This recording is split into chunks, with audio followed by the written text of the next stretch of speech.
Hi, my name's Jordan. My name's Rhiannon.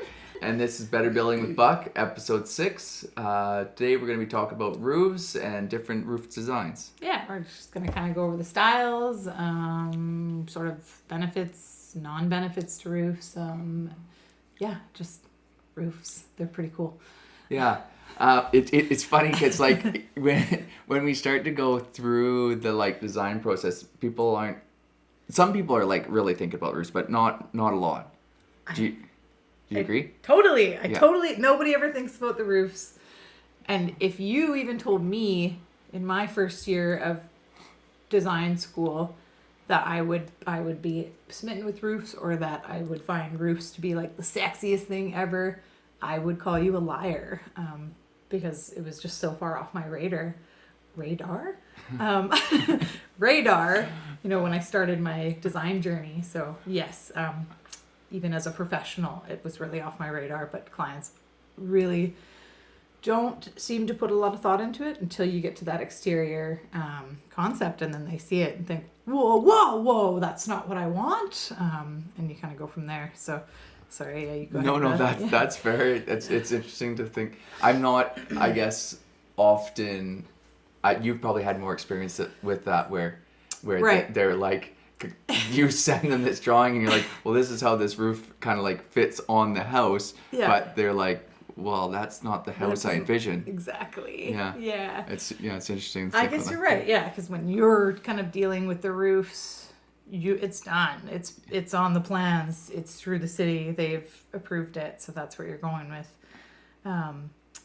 Like the plan designers going back and forth with the customer, and then I'm kind of like get involved a little bit later. But sometimes you look at it and you go like, well, that doesn't make any sense, or like from a building point of view, or like, we might do this roof because it'd be cheaper. Like sometimes people aren't thinking about like that a super steep roof could be more expensive, because as soon as the more steep the roof gets, the more shingles you're going to have, or whatever roofing material. Also, like the sheathing, everything that goes in the roof, the trusses are going to be bigger. And then also the labor gets more expensive because you can't even walk on it when it gets, after like I don't know, probably like 10, 12 is, depending on the crew, it would really start to slow things down and it'd start to cost more. For sure. Maybe even like an 8, 12, your prices might start increasing on the roof. Yeah, that makes sense. Yeah. Just makes it so much difficult how do you I feel like you're having to haul up materials as you're using them. You don't actually have a place to set them up there. If you're and like really they'll also have to do like little jacks on the roof so that they're like standing off of something to work. Totally, like what are those climbing things? That's what I'm envisioning. They're climbing up the roof. Sorry. No. See, I don't have things. Yeah, they don't have ice picks. Okay, there we go. Yeah, carabiners. That's what I was thinking. Yeah, so they'd have to be harnessed in. Right. But the harness is actually like, depending on how you're using it, can actually be like more of a nuisance, because the where you're hooked in is behind your back, right? And you're like going up the hill. Yeah. So then if moving you're materials like around, and it's twisting you kind of totally to want to be spun around. So they got like they're called roof jacks. So it's like a little metal piece that comes down and then comes out, and then you put like a plank across it to build off of. Sweet. That is interesting. Thanks for sharing. Yeah. Neat. But so when you start having to have stuff like that, you can see how that could really start to slow things down. Definitely. Another thing to add is like if you have like a roof in mind, sort of say you show us like a really cool like West Coast modern home, and it's got some butterfly roofs or some mono pitch roofs sort of sitting like this. But the plans that you've given me, say, are like for a really skinny, narrow lot or something. So, these roof lines are not going to look anything like what you've kind of provided me with your inspiration. The floor plan is heavily going to determine what your roof lines are going to look like, how high your roofs are going to be. So, for instance, if you did want a really high pitch, say a really high pitch gable, but you had a really skinny house, that's going to be like, your house is just going to look like this. So, it is important to think about these things sort of I find we say that a lot, but that's part of the process. It's important to think about these things when you're in the beginning preliminary process of design. Yeah, and that's like just a matter of like the experience that the person has on like with exactly the reaction that you had. It's like you've gone through this process of like the person coming back and be like, this is what I was thinking. So now when you're going through, you know, this planning process, you're starting to think about this roof a little sooner and trying to get some more of that information out of them. Like, let's get some more inspirational photos so that you can, and like some people, it's, you know, it's hard for them to get some of that stuff, but like it's really important to understand that it's like the more information that you can share with the person that's going to be building or creating your house, the more likely they can get it the way that you're wanting. And the roof is like, I mean, do I dare say it's like, I feel like the main driving force behind the concept that you're going to want. So the roof is going to define the look you want to go with. Yeah, at least from the road for sure. From the road for sure. Of course, the interior is going to have all your touches and stuff, but I guess I dare say the roof is going to define what you want to see your exterior. Like the idea that you have for your exterior is going to predominantly be defined by your roof, and then the finishes will come after that, and then the landscaping and such. So yeah. Correct me if I'm wrong, but no, I agree with that. It's like, yeah, because most houses, you know, and it's funny because it feels like it's just like, it's like the little hat that you put on the roof. But like if the roof has got, like you talked about the monopitch or like shed roof stuff, it's like, then, you know, you have the lot different like gables, or I guess lack of gables that are on the building, like big, I don't know what you want to call those that shape, but like I can't think of what you call that shape. Anyways, it would come up and then slope like this, compared to like kind of triangles on the top, like a more traditional house shape. Yeah. And yeah, it can definitely start to change things up. Totally. And then yeah, and like different types of roofs also give you different features on the house too, like whether you're going to be doing posts or not doing posts, or vaults, and yeah, I don't know. There's lots of different things you can do with a roof for sure. Okay. So I think let's maybe get into some like styles of roofs. Okay. Like, what do you think? We'll chat about that. Okay, cool. Cool. The first one that comes to mind for us, I think, because it's like the easiest to build and I think the most cost effective, is a hip roof. Yeah. And we came up with a definition for that to try to make it clear, because it's difficult to convey over podcast. But just imagine that a hip roof, every single roof plane is going to be sloping and meeting at a ridge point in somewhere in the roof. Lots of people will also call it a hip and valley roof.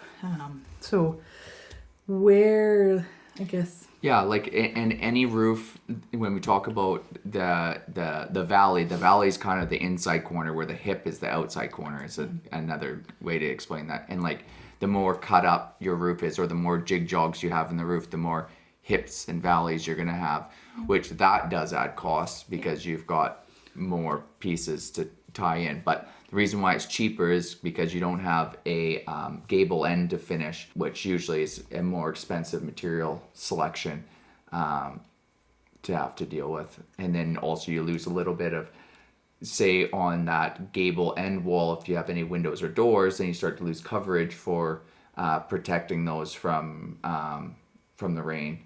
And we do live in a rainforest, so that's always something to think about. I guess kind of going from the hip, do you have more to add about the hip valley? No, I think just sort of, if it were to kind of fall, I think it falls for a broad range of styles. Like hip is almost like the base of roof. Like I feel like a lot of roofs are, whether you go with like a design that has a ton of gables, there's going to be some hips in there for sure. So it's just a good like ground point for roofs. You're going to see hips anywheres. And I guess sort of a style, yeah. So it's hard to nail down a style, but I've noticed a lot of new houses recently who don't necessarily want to go with a flat roof because it costs more. And it's, I think what I've learned from Jordan is water damage can happen because it's flat and just collects, and we're in the middle of a rainforest. So a lot of people I'm seeing are going with like a with like a really low pitch hip and like a really high fascia, and it's giving it like a nice flat roof look if you're kind of looking at it from, let's say, the perspective of a front porch and you've got two massive stone pillars or something. So it works with a wide variety of styles. Kind of making the house feel a little bit more like stumpy and short and long, because that's kind of like that modern is like, it's kind of like grounding it and then like stretching the house, compared to like more traditional is like making it skinny and tall. Yeah. I agree. Should we move on to gables? I was just going to say about a Dutch hip too. Oh yeah, for sure. Yeah. While we're talking about hips. Yeah, cool. Okay. Yeah, so there's also something called a Dutch hip, which is kind of like if you still want to have a gable, but you want to have roof protection or window and door protection, then you have a hip roof, where then you still have like a little piece of gable, which also I really like Dutch hips, just because like you still get a little bit of like character put on there. It's a smaller piece, so it's less expensive too. Not that everything, we have to like think about less expensive, but it's, if you think about your roof as a raincoat or as like a rain hat, maybe even, that when that water comes down and then you're protecting all the rest of the house. The roof's job is to direct the water that hits your house to go into the gutters and get away from your house as fast as you can, because water is the number one killer of houses. So if you can design your roof thinking about, okay, when that water starts hitting my roof, how does it get from the top of the roof down to the gutters as fast as it can and away, and that you're not building up particularly inside corners if you have two roofs that have two valleys that are coming together and there's a short span of gutter, then you have to take all of that roof section and it's all pouring down into that tiny little gutter. So that's another like thing that's important to understand about when you're designing a roof, is that if you start to have tons of water collecting in that gutter, then that's when you can start to have failures too, because that water, if say you aren't doing regular maintenance, which you should be, of your gutters, then if that water starts to build up in your gutter, then it starts to run over, and now is it running around to the back of the gutter and hitting the wood, like raw wood, or is it hitting, maybe the gutter's got a little bit of a tilt forward and then it's running and coming over the front of the gutter, but then that water comes over, runs back, and sometimes it will start to like stain on your soffit line. So but that was kind of another little random tangent, but that's good. I just I like Dutch hips, and I like that you have a little bit of character, but it's also fairly cost effective. So that's my kind of. I think they're adorable. They're like the nicest little touch of character. Yeah. Just really perfect, especially on like carriage houses. I find like they just are so cute for that cottage look. Yeah. Cool. I guess we can talk about gable now that we've kind of gone into. Gable is, I mean, as you know, it's just simple, just like that. You can do it. Lots of styles do it. I guess traditional, arts and crafts, Gothic, Victorian. Victorian, you're going with like 18 out of 12 pitches. Really, really, really high pitches. And let's see, what are some benefits to gables or some like the gable, so like just a straight gable roof is probably actually your cheapest roof now that I think about it, because you're gonna have, if it's on a square box and it's straight gable, because you're just gonna have the same common trusses all the way through. And it's the fastest for them to sheet and clad, or I guess roof. What about if we did like a cross? Like I've seen like a cross gable, like on like a big rancher house, which I just think looks awesome. Like on Everybody Loves Modern farmhouses right now, and I've seen like boom, it's just the cross. Like that would probably be a pretty basic truss layout too. Hey. In the middle it gets a little bit complicated because you'd end up having to.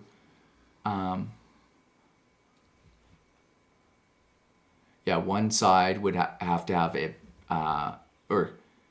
one roof would have to be the like more dominant roof or Right. the other, Yeah. and then the other one would have to Would tie. like tie into the Yeah. Okay. So when we were talking about that project the other day with the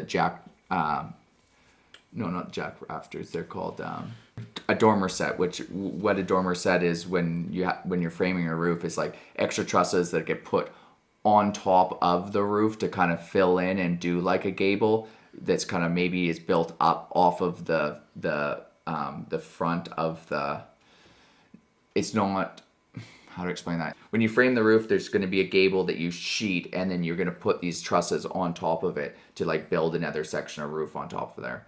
And so that is, I'm not sure where I was going with that, but We were talking about the cross gable and how oh to yeah, connect the yeah. two. So in I'm that following, so in that situation, you're gonna do the whole single Yep. roof as one gable, and then that other one gets mostly finished, and then you're putting these like rafters on top of this other roof to fill in that section and make those Gotcha.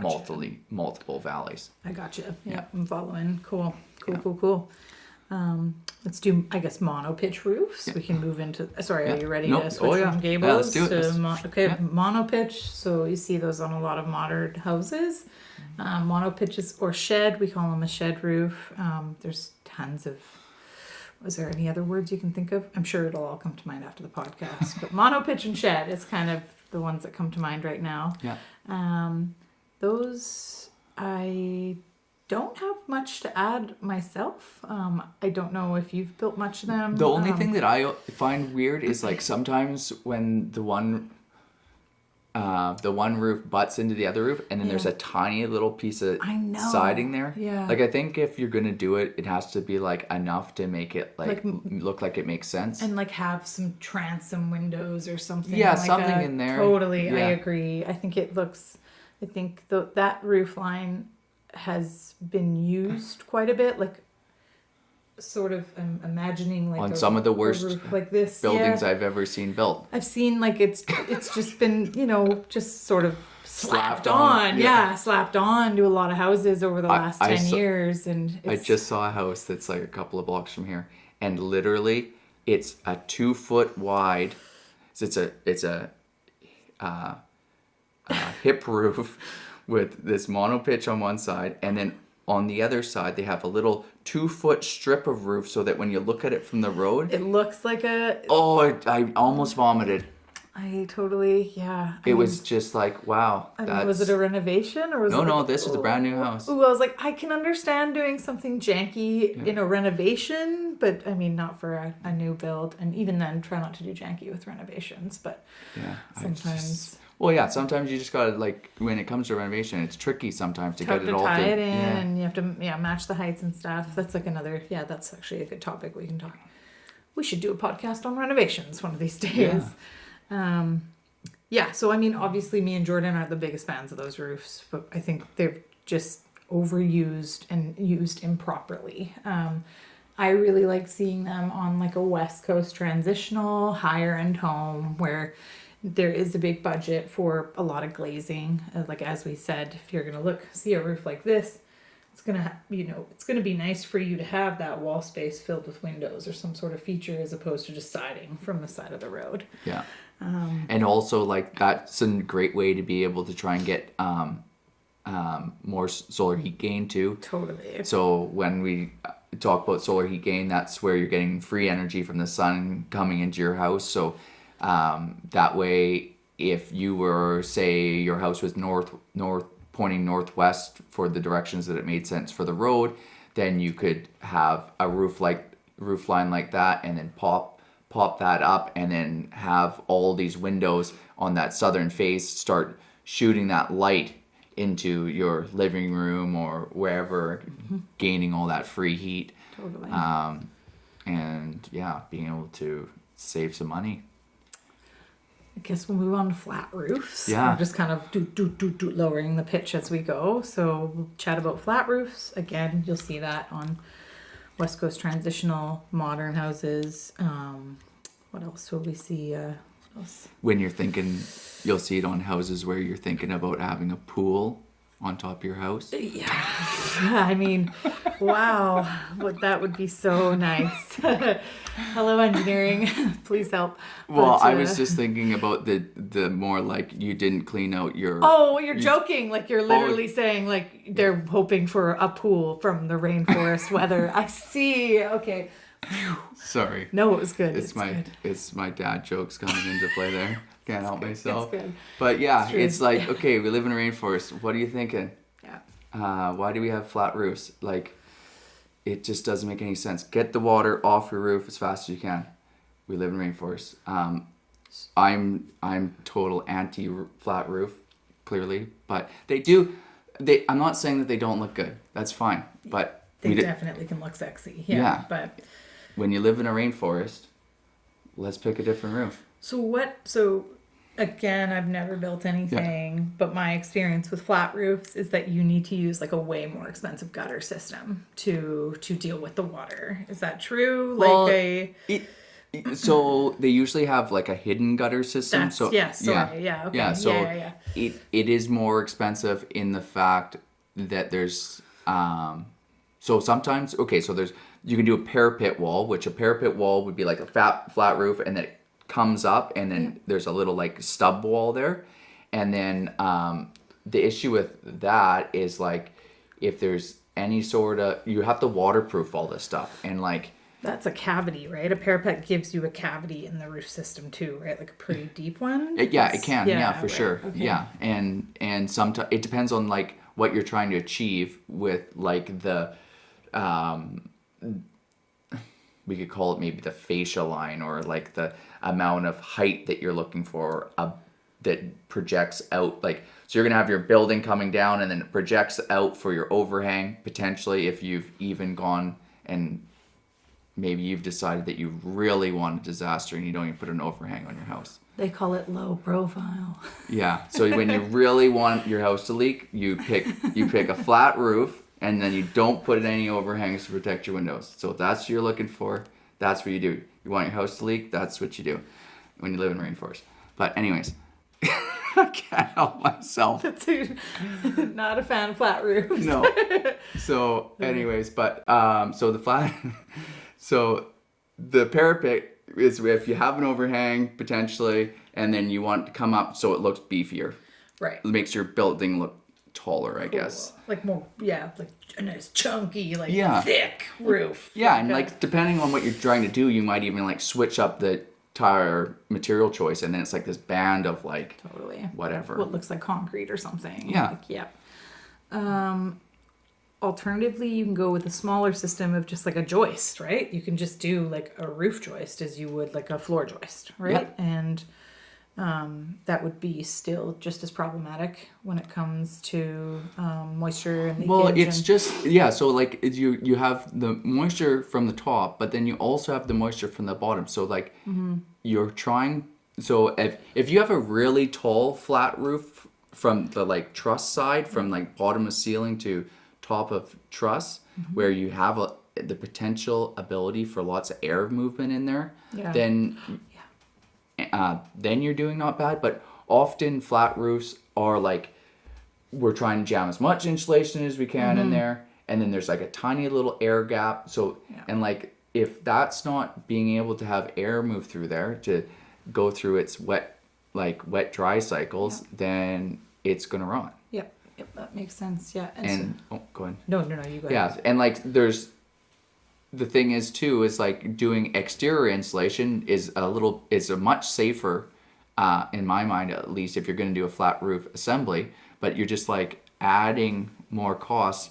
So you're to do it right, or at least in my mind, do it right. You're adding way more cost to something that has a higher potential of failure anyways. So it's like you're putting bad money into you're putting more money into a bad roof system. Totally. Yeah. And it's like, okay, well, at some point you just got to go like, is that what I really need? Mm-hmm. Maybe not. Yep.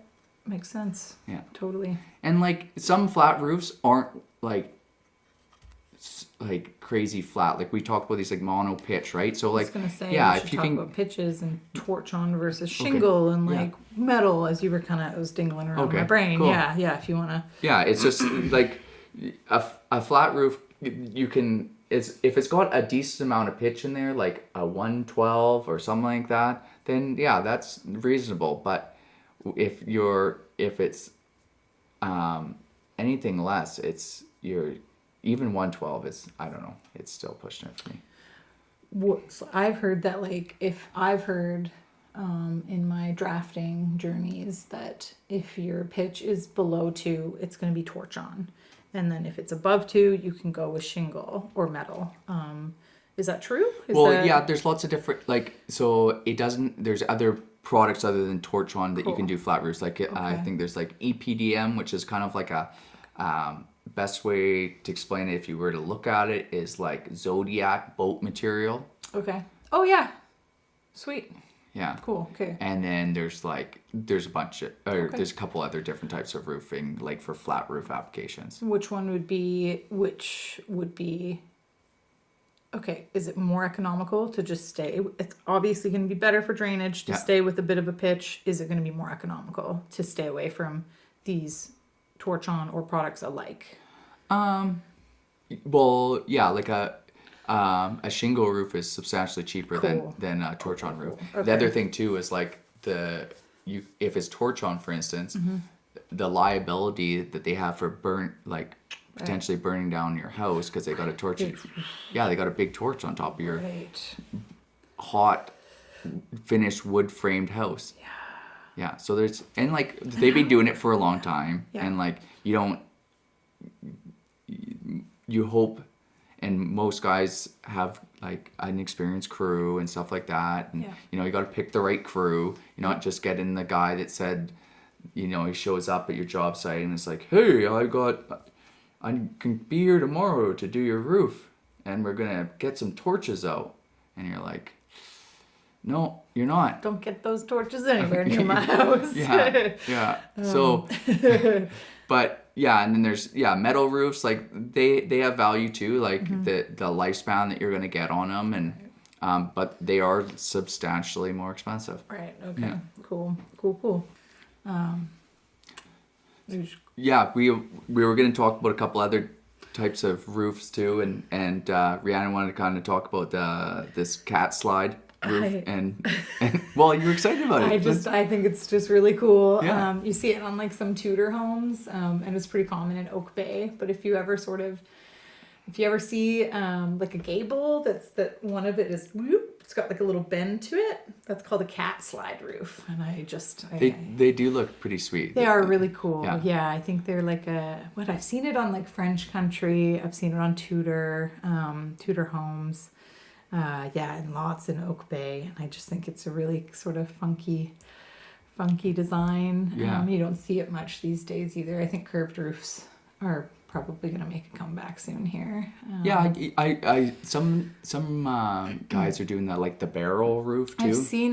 I've worked on like some entryways with that, or even like a asymmetrical kind of like wave looking things and stuff. With with more engineered wood products, doing like the glue lams, just ordering like curved glue lam beams that are so cool. Yeah, obviously they're pricey. I can imagine. Yes, those can be up there. And the nice thing though is like they can be not only structural but also very aesthetically pleasing. Yeah, very aesthetically pleasing. Yeah, so worth it. I mean, if you're going to get one of those, you know what you're in for. Yeah. Yeah, like you're not doing it because you're looking for the most cost-effective house. You're doing it because you're trying to show off, or not show off. Sorry, that's not a good. I don't like that.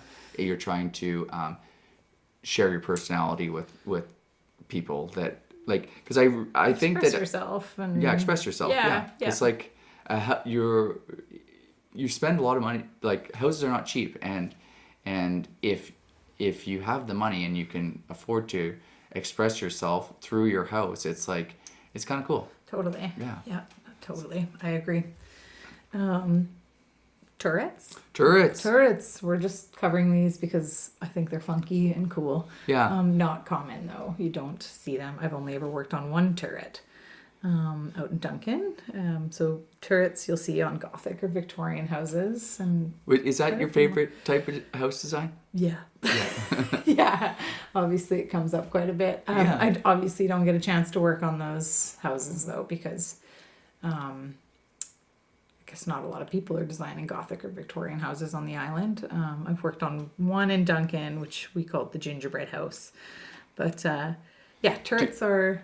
Sorry, go ahead. You go ahead. No, I was just gonna Rhiannon had, before we started working together, had sent me some of her like concept drawings. That was the one, yeah. So hopefully we can do a podcast on Gothic and dig into that deeper. Like I hope that in the future we can actually start to like go through different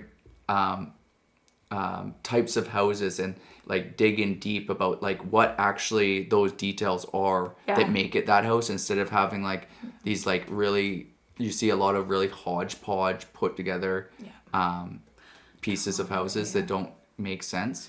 And it depends, you know, how true you really want it to that. Like if you want a Victorian house, you're not getting an open concept. Right. Like you're getting like a closed concept. And so it really depends on how true you want to go with or a turn of the century home. Like again, you're not getting an open concept with that if you want it to be true to a turn of the century home or something. How would you feel about like just expressing that on the exterior and then missing it on the interior? That's the way to do it. Yeah. I mean, obviously if I designed it's all a matter of I guess what the client wants, right? Like, do you want turn of the century in your interior as well? Because that's going to be lots of rooms, lots of, you know, closed off spaces.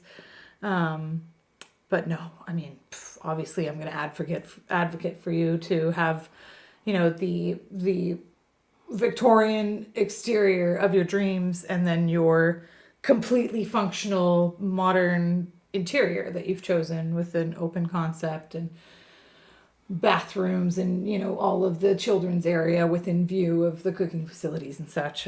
Yeah, definitely advocate for having exactly what you want on the inside. So if you were to paint a picture of like what your like perfect house would be, how would you paint that picture? Oh man, that's a loaded question. Isn't it? I have like 1,000 houses. Okay, like, so like, if we talk about this Gothic house, yeah. Like, so you design this house that we were talking about, and like when we talk about like this house, is it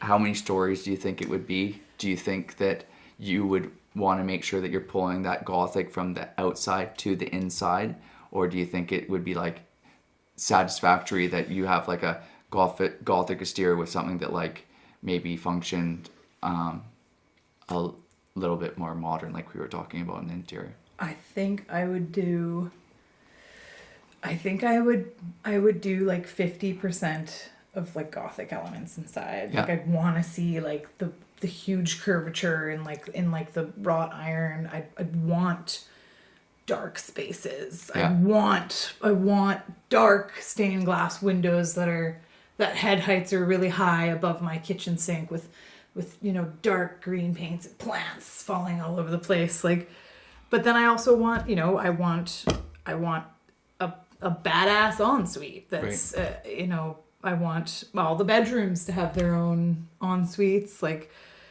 it would be a fusion of a ton of things, but I'm one of those weird people who, I mean, I don't like dark spaces, but I guess if it's designed correctly, I do like a brooding, moody space, if that makes sense. Yeah. I don't know. No, that does. Yeah, sort of like the Instagram you sent me. Yeah. Like that is like, oh, like the renderings of that gentleman does. Like yeah, that. I can't think of his name, but we'll definitely post a little picture of. It's like Gothic to me is like Art Nouveau, but like dark, and it's like I just love it. It's so beautiful. Sorry. No, that's good. That's what I wanted to kind of like. Good question. Yeah, It's still kind of invoke that out of you. See, like, because it's interesting because we always talk about like what does this house look like? Like what type of house do you want? And like, and trying to like get see, like you do this all the time, right? And when I said that to you, you paused and so you can, it's understanding that somebody, if they get posed this question, that they would pause and have to think about it. And it's important to actually take that time out to actually think about it and put in the effort to like look at stuff and go through stuff. And like, if you're thinking about building a house, before you even engage with this builder or design build or however you decide that you want to do it, if you're going to build your own house, then it's like, spend some time going through and get a huge, like, more pictures the better, because all you're going to do is you're going to be able to realize what you do like and what you don't like. And also that goes back to like how you live in your house and trying to think about like these things and elements that you do like, and being able to share that with the person. And you know, how does that tie into the design compared to how you actually live your life? Like maybe those are kind of clashing, and you have to kind of work through that mentally before you're even going into the project. That's like things change. Sometimes you see what you thought you wanted and you're like, that's absolutely not what I wanted. Like when he was asking me that question, all I could think in the back of my head was like, as soon as I draft it out, it's going to be entirely different. Like it just changes as it goes, right? It's okay that things change, and you get to learn what you like and what you don't like and what's going to work for you and your family and stuff. So yeah. Cool. Yeah. Well, I appreciate everybody coming to watch another episode of Better Building with Buck. You'll find us on YouTube, Facebook, and any other podcast channel. Thank you very much, everybody, for coming to watch us, and we will see you on the next one. Thanks, everybody. Bye. Have a good night. Good. Nice. That was cool. Got me inspired there at the end. Nice. Yeah.